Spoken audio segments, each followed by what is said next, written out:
Chasing the Rainbows with your host, Bernice Quisenberry. On this week's episode, it is called Sharing Out Loud. And this is your host, B. I'm flying solo this week just to be with you, fellow survivors. And, this is something that is near and dear to my heart because I feel like this helped me a lot after we went through our loss with Brooke. And sharing my story, sharing with others helped me to process and work through a lot of things that I needed to after this. I felt like it honored her. I felt like, I was carrying out her legacy, but it also took away the power and the pain, some of the pain. Not that we ever get rid of it 100%, but it just always does help me to share with other survivors. Saying my story to other survivors, it does each time cut my pain in half.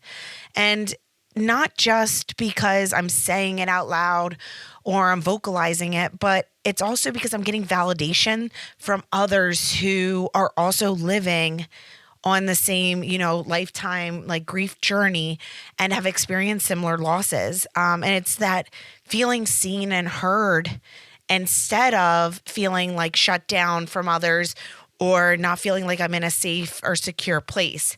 And it's finding those people who I can share those with and, Brooke's story with, and know that they're just there to listen and to embrace me. And knowing that is just so important. But also too, helping others is something, that really happened when I do share my pain. And when I think about that, I say to myself before I say my story or I go out in public or, do a speaking engagement or anything like that, I say if I can touch one person in this audience to not feel alone or isolated or to be able to relate to some part of my story, then that made it worth it for me because it truly is. That's what I was searching for right after we lost Brooke, was that connection, was that unity to other survivors and lost moms, lost parents who understood exactly what I was going through. And all of our experiences are different. Everything that we go through is different. How we process things are different. But we still like having someone that can see or know or understand exactly where I'm at or how I got there or why I'm feeling the way I'm feeling without having to explain myself is so impactful, especially after we go through our losses. Also, talking about my deepest, darkest, like regrets, guilt, blame, and shame. I realized pretty early on after we lost Brooke that I had to really almost compartmentalize my life with who I shared different things with. And it's something that, I thought, being open and honest at first was something that I really wanted with Brooke and sharing her story, but then realizing as I was getting out there more in society, being around work colleagues and other people, that, it made them uncomfortable and almost like the deer in headlight look. And also it was like, I just felt like I was always like that elephant walking into the room, like that dark cloud.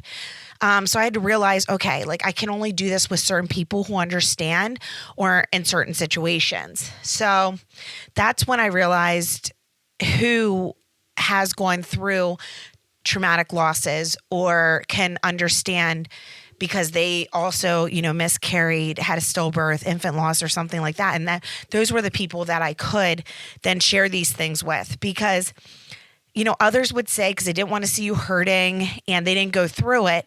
So they would say things like, it wasn't your fault. Everything happens for a reason. You may not see it now, but you might see it, down the road. There's a plan. God has a plan, a higher powers plan, all of those things. And one, in the midst of it, maybe a survivor believes that, maybe they don't. And good, if a survivor does want to believe that, let them. Or if they want to think that and that's what they need to, and that's how they process and grieve, great. That's not me though. And we shouldn't be using those kind of candid like overall blanket responses for survivors, because we are all so different in what we believe and see, and how we are processing our losses and how we're grieving. And something, I struggled to believe in was a higher power. And that's really hard to share with someone who's coming at you with like Bible verses or things about God and God having a higher power, those kind of things. But, you don't know where someone's at, like where they are with their faith, if they're some cling to their faith, some question their faith, some lose faith. And it's all about the individuals, right? And what they need to do to process and to grieve, honestly, to survive. And that first year really is survival mode. Because, you're going through all the first, you don't know what to expect, holidays, all of those things. And, we were just talking in support group the other day, because the second year was the hardest for me. I felt like, the first year, like I said, you didn't know what to expect. You were just, going off the seat of your pants, like you were just hanging on for dear life. And then the second year, it was like, okay, well, now I know what to expect. There's no more first anymore. I feel further away from my baby. I don't know what I'm entering into now or what to expect. And also, like, people don't check in with you as much, and they don't really talk about your baby as much, all of those things. And it's kind of expected now that like we moved on, even though, we never do. We move forward with life, but, we're learning to live life, and a life worth living, and grieving our baby at the same time. So, there's that going on, in that internal struggle that we have. And I really noticed it in that second year. So, there's that.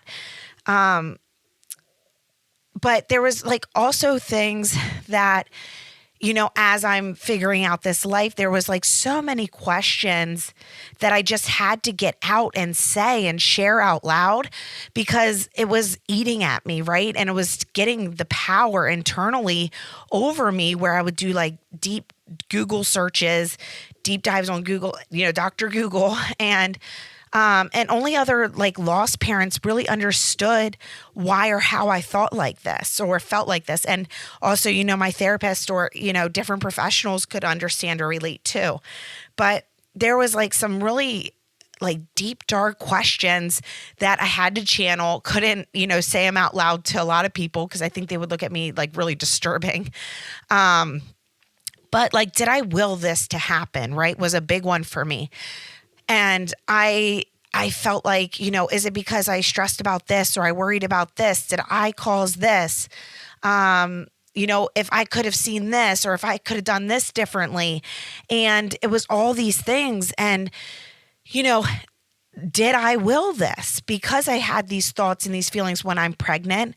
And I think, with Brooke, like the week leading up to before she was delivered, I was told everything looked fine, just to go home. The ultrasound looked great. And then a week later, there was like no fluid anywhere, right? But I knew there was something wrong. And, there for the longest time, I was like, did I like make this happen? Because I felt like there was something wrong. And then, I was told it was okay. And then a week later, it wasn't, So it's all those feelings around that. But it's also like, did I miss signs of this happening? Was there something that I overlooked, or something that I didn't ask enough of, or enough testing, or, could this have been prevented in any way? And it was all of those like swirling around. But like I said, I needed to say them out loud, and I did not want responses. I did not want anyone to give me, any kind of like throwaway comment, behind that. It was more just like, I need to take this power away from it, because it is truly just like, festering inside of me. And I'm obsessing about it, and I can't think about anything else. And I have to get these answers and have to let it go, and like really figure what that is, or how to process this, and what that looks like. And that was, also a hard thing. Because, different coping skills and methods were different after we lost Brooke. Things that worked for me before didn't work, in this situation. So I was also trying to figure out, okay, how can I process this in a healthy way? What are different things that I can do? And, what does that look like? Especially in the midst of already, having all the overwhelming feelings and thoughts and whirlwinds, also trying to figure out this. It's like, just one more thing to add on to, you're already chaotic and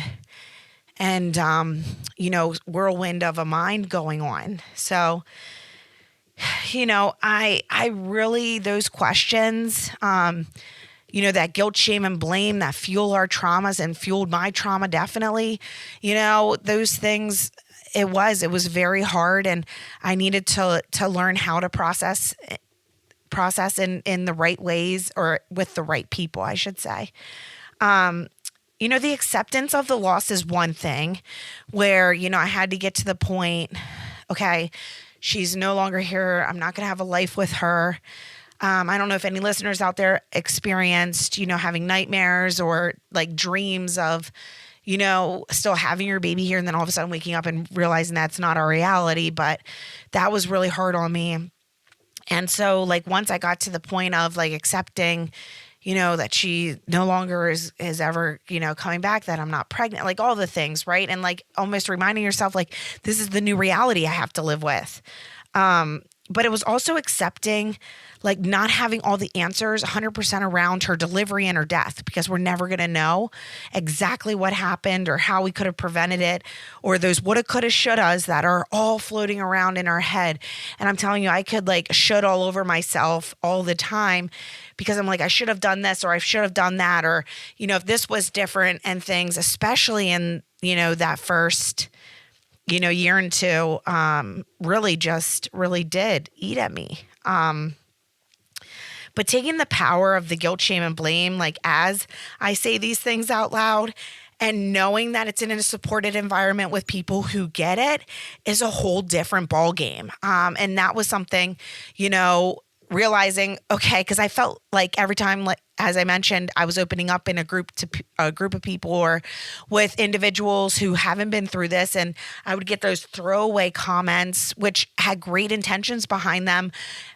And like I said, they didn't want to see me hurting, but also it made me isolate and have to like stuff down how I was truly feeling because of those comments that I was getting then. And I was like, oh, I guess I shouldn't be feeling this way. And then I'd feel even more guilty for feeling those things. So I realized then, no, like once I got around other survivors and would share and say those things, I would get yeses, like, yep, right there with you. Yep, had the same feelings. Yep, makes sense. Like, this is how I did something, to work through that, or this is what I needed to work through that. And then it's like finding my own path. Okay. So like I'm hearing different advice from different survivors on how they did different things to process, different feelings and emotions. And it's like, okay, well now, all right, well, I'm going to try this or try that, and see what works for me, because we are all so different. But I think hearing it from others who truly understand and get where we're at, it just means the world of difference for me. And so, but I also need to realize too, I need to open up myself. I need to be vulnerable. I need to be honest and truly share with where I'm at and what I'm dealing with, to really get the right help that I need. And there was like a couple things, that like questions I was scared to even ask, and, ask like maternal fetal medicine doctors, or ask for second opinions, because I was scared of the answers. And then they would just keep brewing inside of me. And I realized, you know what? I need to get these out, and I need to just know the truth, because for me, it was worse not knowing the truth and hanging on to these questions than it was the actual answers that I received with them. And, I think processing them out loud with the right people, with my husband's support, with, other loss survivor support was huge. And them also being in the know, like, I'm going to find this out. I'm going to go to this appointment. I'm going to ask these questions, just really did help me fully process everything that I needed to. And not to be given, those throwaway comments, like I keep saying, are to be shut down.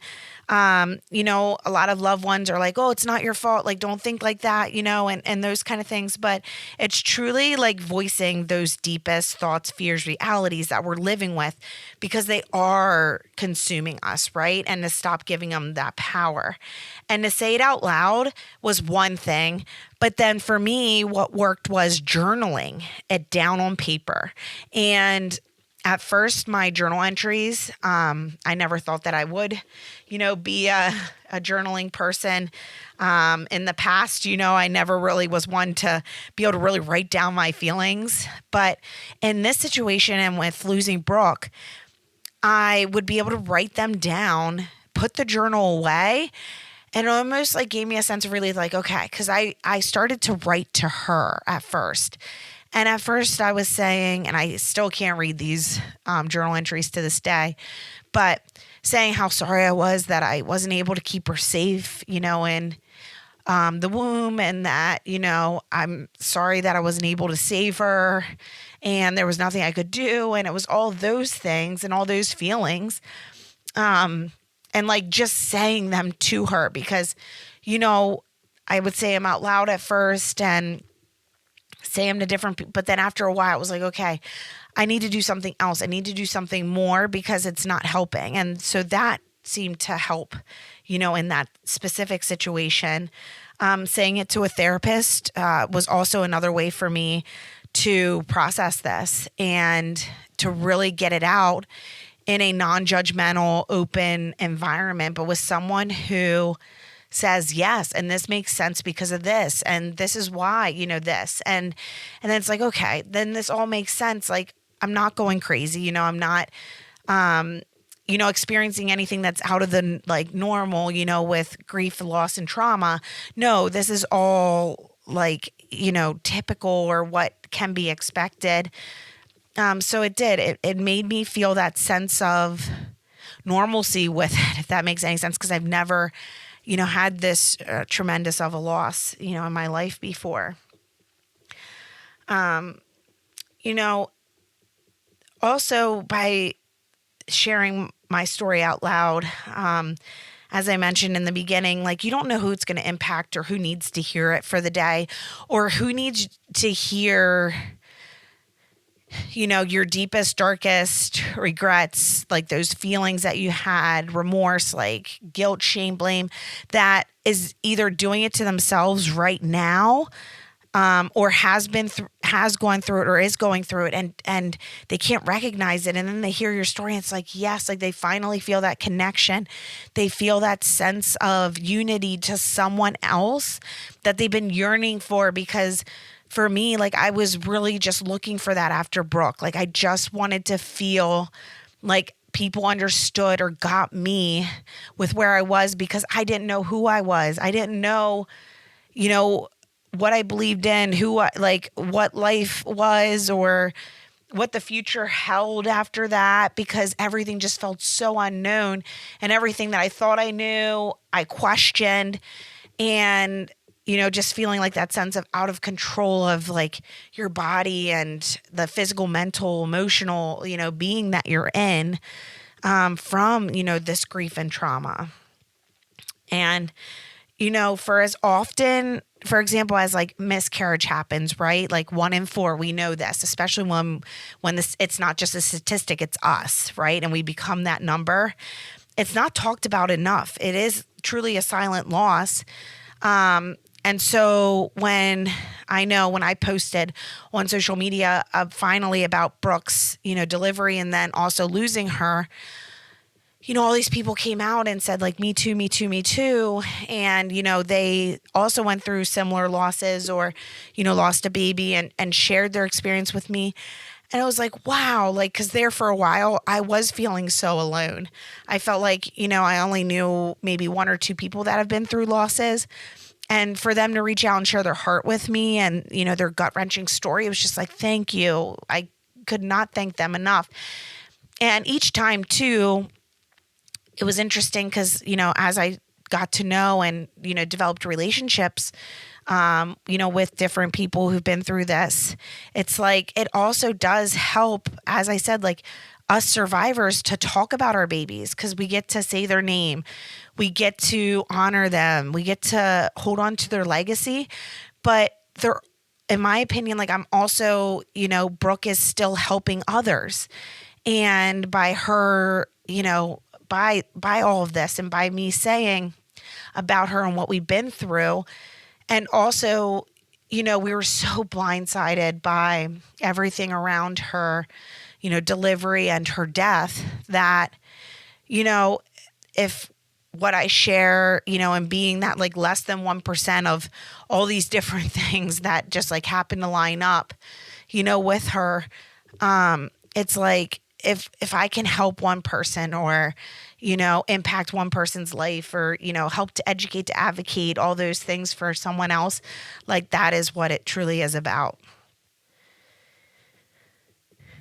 So, not just is it about doing all of this, but also something for me too was I had to do something with my pain, right?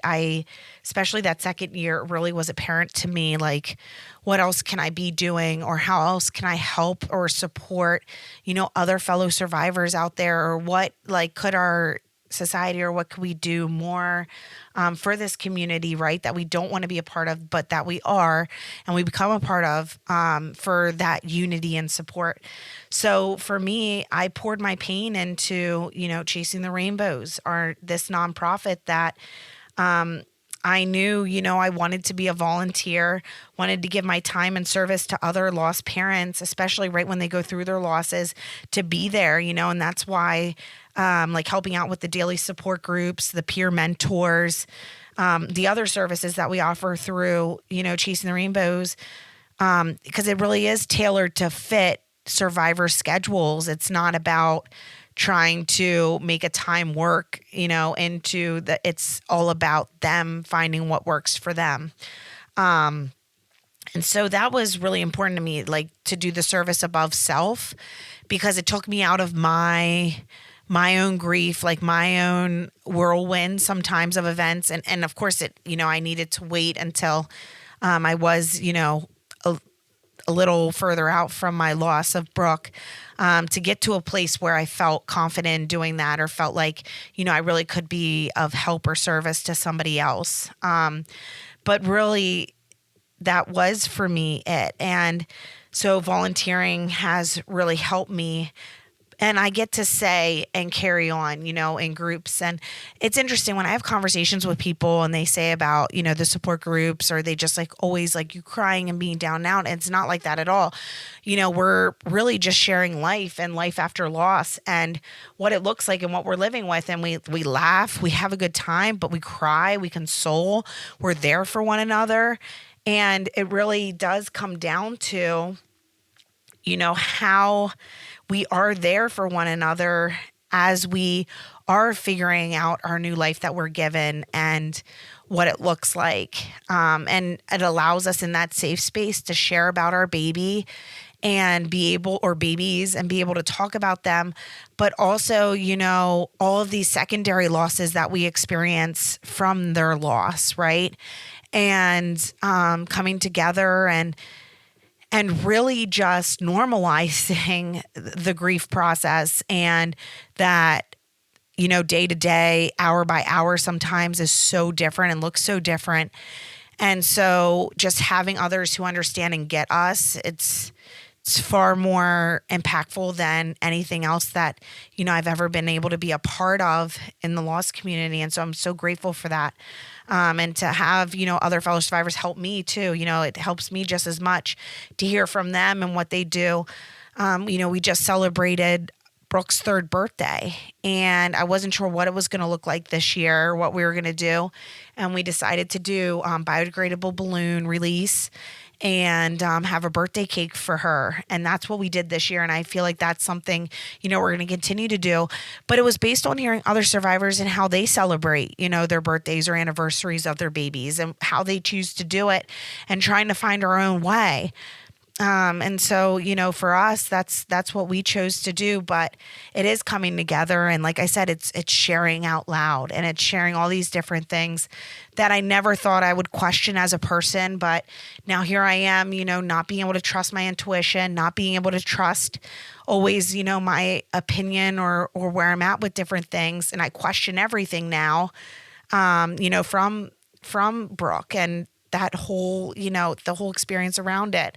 So I'm just grateful to be in a room with other survivors who get it and are there to, provide any and all insight, honestly, because this is a life that, was not chosen, but was given to us. And coming together and rallying around and being united is a really good feeling, instead of feeling like I'm out on that isolated island alone, with a lifetime of grief. So I just appreciate all of you tuning in this week. And if there's anything we can do, please reach out to us on our podcast website or reach out to us on chasingtherainbows.org.